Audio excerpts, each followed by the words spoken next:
Good evening. Over in Arizona, the audit of the 2020 election in Maricopa County has been underway for 3 full weeks now.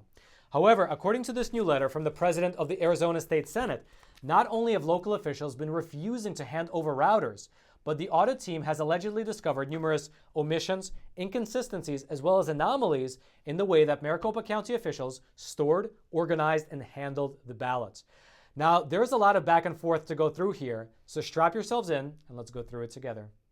This is your daily Facts Matter update, and I'm your host, Roman from the Epoch Times. Now let's begin today's discussion over in Arizona. But actually, right before we do, as a quick aside, I wanted to mention that at the top of the description box, there is a link to Epoch TV, our brand new no censorship video platform where you can find all of the awesome Epoch Times programs like the Larry Elder Show, Crossroads with Joshua Phillips, American Thought Leaders, China in Focus, Life and Times, as well as my show, Facts Matter. And on there, we will be publishing exclusive episodes which will only be available over on Epoch TV. In fact, we already have our first exclusive episode up there right now. It's an awesome interview between myself and Joshua Phillips on the threat that the Chinese Communist Party poses to America. Again, that link is in the description box below. I hope you check it out and subscribe. And now let's move on over to Arizona. Now, as we've already discussed in several previous episodes, the large-scale audit of the 2020 election over in Maricopa County has been underway for the last 3 weeks now. And as a part of that audit, the Arizona State Senate is doing a hand recount of 2.1 million ballots. They're looking for any possible IT breaches that might have occurred, and they are also examining close to 400 tabulation machines which were used during the election. Now, over the last several days, there have been pretty significant developments.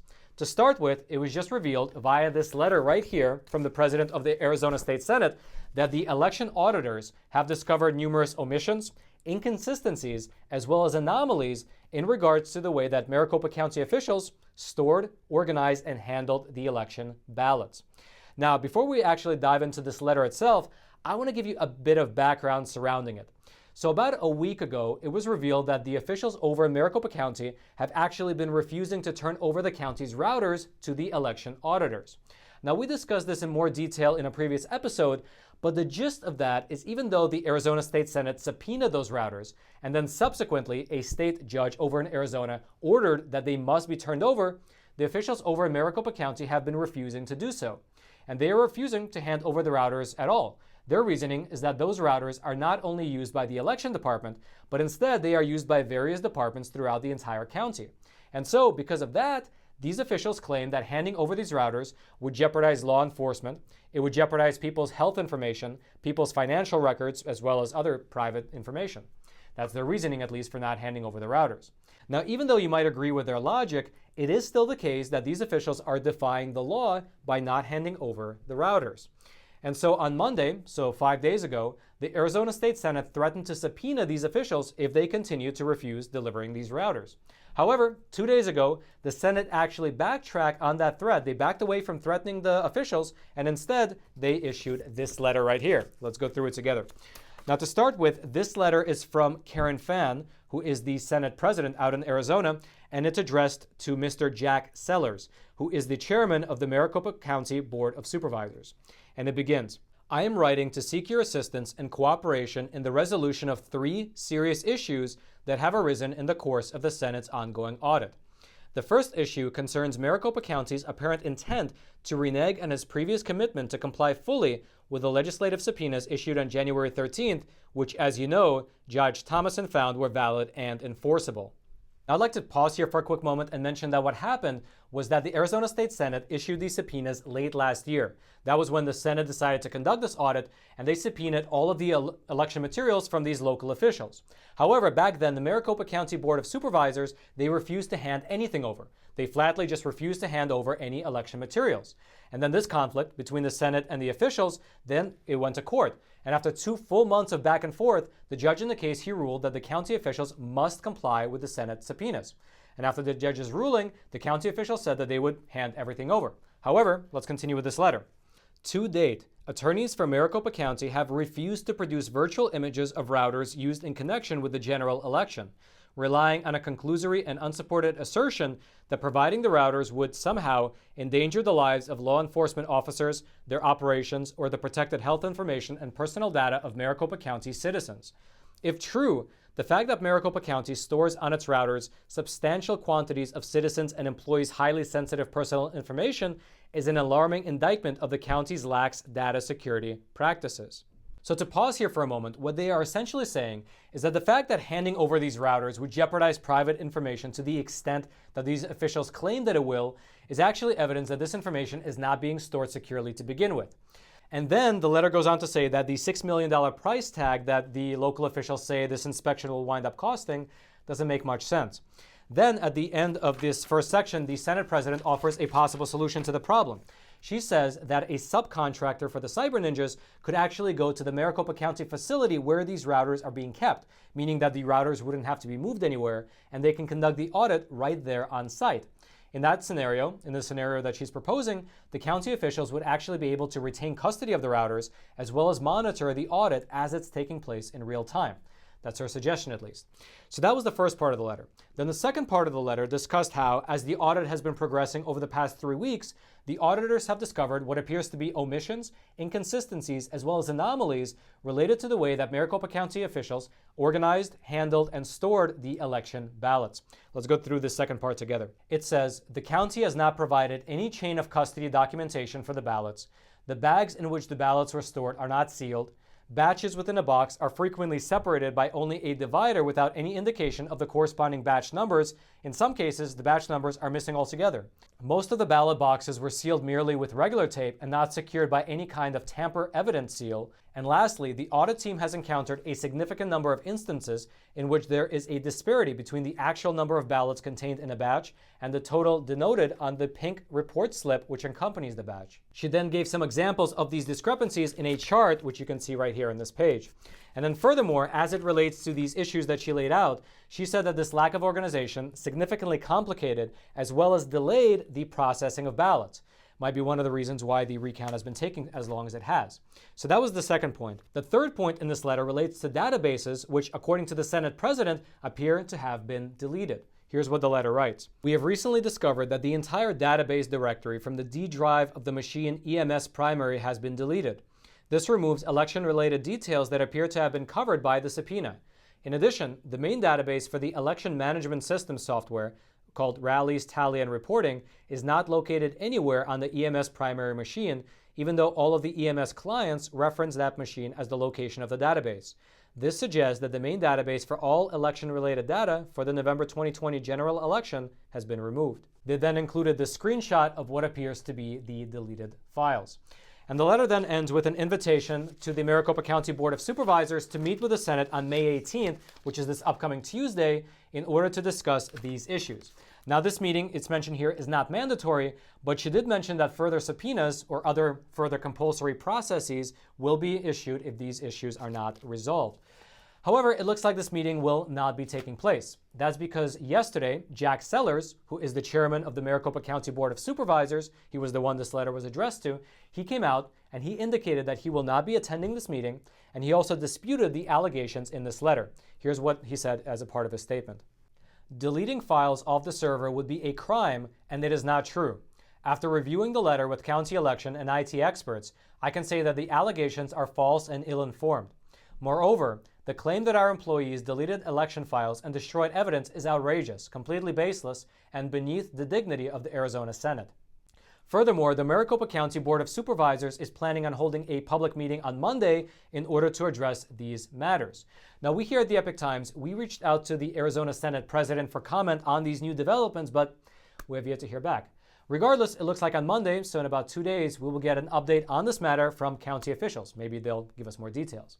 Now, outside of all of this, outside of everything that we just discussed, let's examine another issue that is plaguing this audit. We already discussed in a previous episode how the Arizona Senate recently revealed that they could not access the administrative control panels in the election machines because they did not have the passwords. Now, to give you a bit of background on that front, the election machines that Maricopa County used during the 2020 election have a system in place that requires 2 passwords. The first password is used to just unlock the machine, and then the second password unlocks the administrative control functions. Now, earlier this week, the Arizona State Senate revealed the fact that they were never given the second set of passwords to the election machines. That means that even though they do have the machines in hand, they have no way to access the administrative control functions and therefore no way to really examine what's going on in there. Now, when the Arizona State Senate brought this problem up over in Maricopa County to the officials there, they demanded that they hand over the passwords. However, the officials said that they don't have them. They said, in fact, that they never had them. Here's what part of a letter from the lawyers representing the officials had to say. The county has already produced every password and security key for the tabulators that is within the county's possession. It does not have any others. And so, in order to actually examine these machines, the Arizona State Senate reached out to Dominion, which is the company that manufactured them, in order to get the passwords. However, just yesterday, Dominion released a statement saying that while they will comply with the audit, they will not be handing over the passwords to the Cyber Ninjas, which is the firm that's leading this audit, because according to them, the Cyber Ninjas are not accredited by the U.S. Election Assistance Commission. Here's what part of their statement said. Releasing Dominion's intellectual property to an unaccredited, biased, and plainly unreliable actor such as Cyber Ninjas would be reckless, causing irreparable damage to the commercial interest of the company and the election security interests of the country. No company should be compelled to participate in such an irresponsible act. Now, we here at the Epoch Times, we reached out to the Cyber Ninjas for comment on this matter, but we have yet to hear back. In terms of the next steps, it's not exactly clear yet what the Arizona State Senate will do. One possible option is that they could hire another firm, one that is accredited by the U.S. Election Assistance Commission, but thus far we don't know whether that's something that they will actually do. However, there is something that we do know. It seems like the Arizona State Senate is not entirely convinced that county officials are telling the truth in regards to these passwords. That's because in this letter here that we discussed earlier, the one from the Arizona State President, here's what it says in regards to these passwords. Maricopa County has refused to provide the passwords necessary to access vote tabulation devices. Its attorney's insistence that the county does not have custody or control of this information is belied by the county's conduct of its own audits, which, if they were as comprehensive as they purported to be, almost certainly would have entailed use of the passwords to examine the tabulation devices, and its strange credulity to posit that the county has no contractual right to obtain control of password information from Dominion. Now, whether that's actually the case or not, we'll just have to wait and see. Maybe this press conference on Monday will shed more light on these passwords as well. Now, in regards to the audit itself, as we already mentioned in a previous episode, there is a scheduled pause in the recount process. And so at 7 p.m. last night, which was on Thursday, the audit team, they stopped counting, they began to pack up the tables, as well as to get the ballots ready to be moved to a secure location for storage. This pause is due to a scheduling conflict with the venue. As we mentioned previously, starting this Saturday, the Veterans Memorial Coliseum, where the audit is taking place, will be used for several high school graduation ceremonies. Now, we here at the Epoch Times, we actually obtained this contract right here, which is a renewal between the Arizona State Senate as well as the venue. And it looks like starting on May 23rd, which is not this Sunday, but the next Sunday, they can restart the audit, and the contract appears to go through June the 30th. So it looks like they have it booked for over a month. Now, in terms of how many ballots have been recounted thus far, before this audit was paused, according to Ken Bennett, who is the audit liaison, close to 500,000 ballots have now been audited.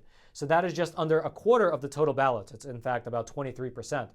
And so once the audit starts up again, they will have over a month between May 23rd and June 30th to count the remaining 1.6 million ballots. However, it's also worth noting that while the hand recount is now on hold, according to the original work document from the Cyber Ninjas, they said that reviewing the voter registrations can actually be done remotely. And so while the hand recount is on hold, there are other things being audited in the meanwhile in the background. And so that's where we're at right now. In terms of the Maricopa County judge who released the security plans of the Cyber Ninjas to the public, that unbelievably there has been nothing made public on that front as of yet. So thus far we've been following up, but nothing thus far to report on that front. If you'd like to read the full letter from the Arizona State Senate for yourself, it's quite interesting. It has quite a bit of specific examples in it. Or if you'd like to read the response letter from the Maricopa County Board of Supervisors, everything will be in the description box below this video for you to check out. And now lastly, if you want to check out something quite interesting, as I was doing research for this article, I Googled Arizona Audit into Google, and then I hit the news tab, and then take a look at there. Scroll through the headlines for yourself and see how the mainstream media in this country is reporting on this audit. They seem to be discrediting the entire affair before it's even been concluded. However, if you've been following our program, you know that we here at the Epoch Times and on this show on Facts Matter, we report things honestly. We report things factually. In fact, we just present you with the facts. We present you with both sides of the arguments. We source all of our materials, and we let you make up your own mind as to what's going on. However, as I already mentioned in several other episodes, on the very same day that Joe Biden was sworn into office, YouTube, they made the unilateral decision to demonetize our program. We can now no longer run any ads before, during, or after our episodes, and the super chat feature has just been disabled. They're essentially snuffing out our independent journalism. However, we here at the Epoch Times created something very cool. It's called Epoch TV. It's our brand new, no censorship video platform where you can find all of the Epoch Times' video channels, such as The Larry Elder Show, Crossroads with Joshua Phillips, China in Focus, Life and Times, American Thought Leaders, as well as my show Facts Matter. And over there, you will find exclusive episodes that are only available on Epoch TV. In fact, we already have our first exclusive episode on there right now, and here's a trailer for it. What is the theoretical underpinning guiding the CCP? The Chinese Communist Party wants to make the China model. They want to make that system the model for world governance, and they're actually doing a lot to make that happen. When the CCP talks about strangle you with your own systems, they have study groups in China. But the CCP uses this for their narrative drive. If you can do that, you can control the strings. You can create chaos. You can create conflicts. You can create new narratives. You can use these systems and manipulate them in ways that people tear down the system themselves rather than needing a foreign invading force to do it for them. There's a lot of talk about things like vaccine passports. The Chinese Communist Party is manufacturing the system through which countries are bouncing back from the virus. They are creating the model for it. When does government give itself new powers and relinquish those powers? The question you have is, how do we change this? Journalists from just about every major media are traveling to China on paid trips, right? How many of them are taking money from the Chinese Communist Party? A shockingly large number. All of them have their ties to the CCP to various degrees. And all of those ties mean that the narrative is being controlled by the CCP if you have any relation with those systems. Stay informed and stay free. If you want to check out that exclusive episode as well as all the other awesome content over on Epoch TV, the link to it is right there at the top of the description box. I hope you click on it, I hope you subscribe, and I hope that you join us on this journey of exploring this world through honest journalism based in truth and tradition.